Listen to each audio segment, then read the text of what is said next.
Hello बच्चों, so this is GPP 5 of human reproduction और आज बच्चों हम डिस्कस करेंगे about female reproductive system. So first question is a functional mammary gland is characteristic of all female mammals, primates, only या all chordates. तो बच्चों देखो, सी और डी ऑप्शन तो बिल्कुल ही गलत हो गए। ठीक है, अब हम बात करें मैमल्स की। तो बच्चों मैमल्स में अगर हम बात करें मेल्स की और फीमेल्स की अलग अलग, तो मेल्स में ज़्यादातर अगर हम प्रोटोथीरियंस को छोड़ दें, मतलब प्लैटिपस वगैरह को छोड़ दें, तो मेल्स में आपको मेमोरी ग्लैंड फंक्शनल नहीं मिलती। मेमोरी ग्लैंड मिलती हैं लेकिन फंक्शनल नहीं मिलती। केवल फीमेल में आपको फंक्शनल मेमोरी ग्लैंड दिखेंगी। तो आंसर क्या हो जाएगा यहाँ पे? Option A. बट हाँ, प्रोटोथीरिया का जो मैमल है उसमें मेल में भी आपको फंक्शनल मेमोरी ग्लैंड मिल जाती हैं। क्वेश्चन नंबर 2, मेंस्ट्रुअल फेज को फॉलो करता है कौन? तो बच्चों मेंस्ट्रुअल फेज क्या होती है? Basically bleeding phase. ठीक है, ये क्या है आपकी? Bleeding phase. अब ब्लीडिंग फेज के बाद क्या होता है? There is a rise in concentration of FSH, और एफएसएच की वजह से आपका कौन सा हार्मोन आता है पिक्चर में? एस्ट्रोजन। ठीक है, फॉलिकुलर स्टिमुलेटिंग हार्मोन की वजह से आपकी जो फॉलिकल की ग्रोथ है इस टाइम पर देखने को मिलेगी, फॉलिकल ग्रोथ देखने को मिलेगी। तो इस फेज़ को हम क्या कह सकते हैं? फॉलिकुलर फेज़ कह सकते हैं। दूसरा, एस्ट्रोजन की वजह से जो एंडोमेट्रियम होती है आपकी, वो यहाँ पर ग्रो करती है, तो इस वजह से हम इसको क्या कह देते हैं? प्रोलिफरेटिव फेज़ कह देते हैं। तो just after menstruation, just after bleeding phase आपको जो फेज़ देखने को मिलती है, या तो हम उसको क्या कह सकते हैं? फॉलिकुलर फेज़, या फिर हम उसको क्या कह सकते हैं? Proliferative phase. दोनों के रीज़न मैंने आपको बता दिए। आंसर क्या होगा आपका? Option D. Question number 3, Graafian follicle is denoted by. इनमें से बच्चों ग्राफियन फॉलिकल क्या है? आपको एनसीईआरटी में ये चीज़ दे रखी है। ठीक है, एनसीईआरटी का ही ये फिगर है। तो यहाँ पर आपको ग्राफियन फॉलिकल दे रखी है बच्चों, ये this is mature Graafian follicle, this is mature Graafian follicle. Okay, यहाँ से आप देख सकते हैं कि यहाँ से आपका ओव्यूलेशन के बाद जो ओवा है वो रिलीज़ हो रहा है। ठीक है, और पीछे रह गई आपकी कॉर्पस ल्यूटियम।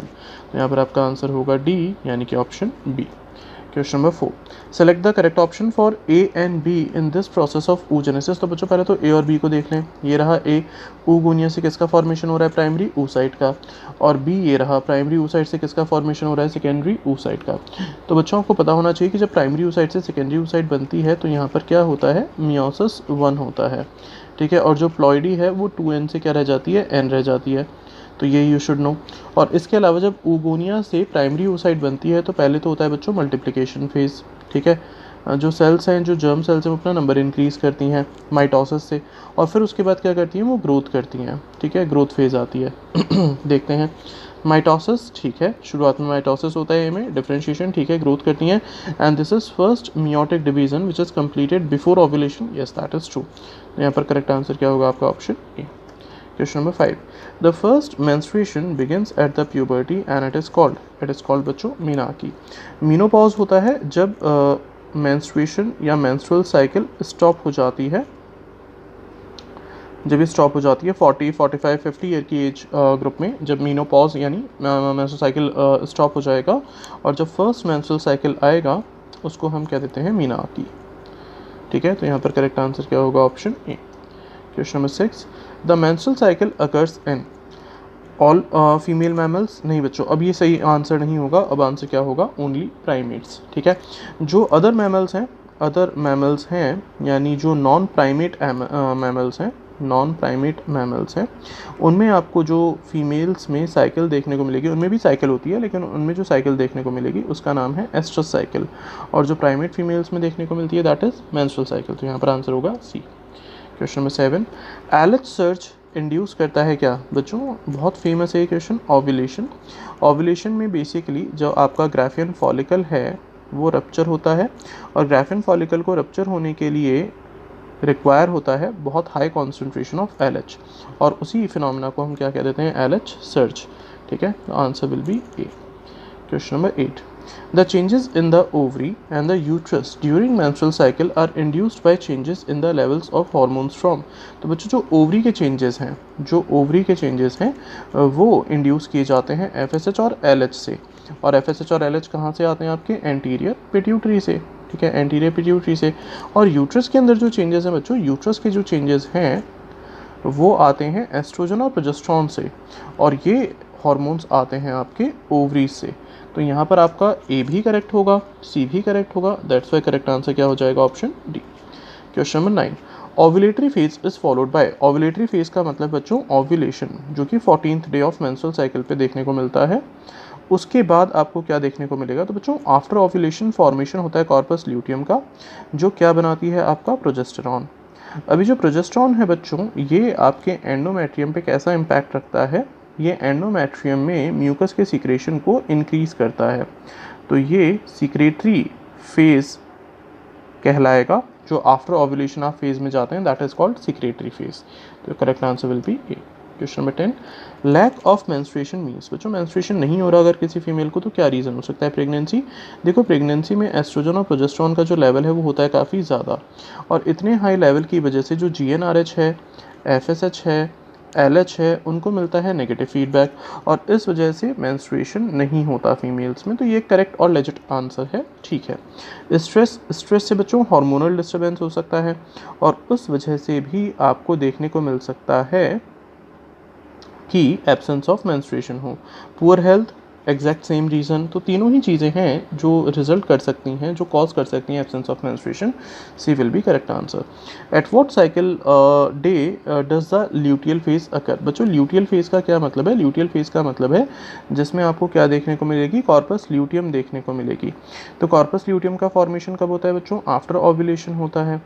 तो ये आपको देखने को मिलेगी डे 15 ऑनवर्ड्स, डे 15 ऑनवर्ड्स। तो उससे पहले के जो भी आंसर्स हों, सबसे पहले तो उनको ठिकाने लगाते हैं। बी गया, सी गया, डी गया, ठीक है। तो यहाँ पर आपके तीनों ऑप्शंस गए, एक ही ऑप्शन बचा, दैट इज ऑप्शन ए। तो that will be luteal phase. Question number 12, select the correct option for the following gonadotropin hormone release during the menstrual cycle. अब बच्चों यहाँ पे दो हार्मोन्स हैं, NCERT के ही ये दोनों हार्मोन्स हैं। अब आपको बताना है, एक FSH है और एक LH है। अब कौन सा FSH है और कौन सा LH है, तो बच्चों ध्यान रखना, ये जो बहुत ज़्यादा पीक पे जा रहा है जस्ट बिफोर ओव्यूलेशन, क्योंकि मैंने ऊपर अभी बताया ओव्यूलेशन से जस्ट पहले आपको क्या देखने को मिलता है, LH सर्च देखने को मिलता है। तो जो बी वाला हार्मोन है यही क्या है आपका LH, और ए क्या हो जाएगा आपका FSH। तो करेक्ट आंसर क्या होगा आपका option A. Question number 13, mid of menstrual cycle में जो पीक पे होगा हार्मोन, सारे हार्मोन्स पीक पे होंगे एक्सेप्ट LH पीक पे होता है, बिल्कुल सही बात है। FSH भी पीक पे होता है, ये देखो ऊपर वाले हार्मोन में आपको दोनों ही दिख रहे हैं कि यहाँ पर FSH भी पीक पे है और LH भी पीक पे है। अब बच्चों FSH की वजह से यहाँ पर जो एस्ट्रोजन है वो भी काफ़ी हाई कॉन्सेंट्रेशन पे होता है। प्रोजेस्टेरॉन की अगर हम बात करें बच्चों, प्रोजेस्टेरॉन का पीक आता है डे 21-22 के ऑन अराउंड, जबकि कॉर्पस ल्यूटियम अपनी मैक्सिमम डेवलप्ड फेज में होती है। तो ये एक ऐसा हार्मोन है जिसका पीक सबसे लेट आता है, इसका पीक सबसे लेट आता है। तो यही आपका करेक्ट आंसर हो जाएगा इस क्वेश्चन में।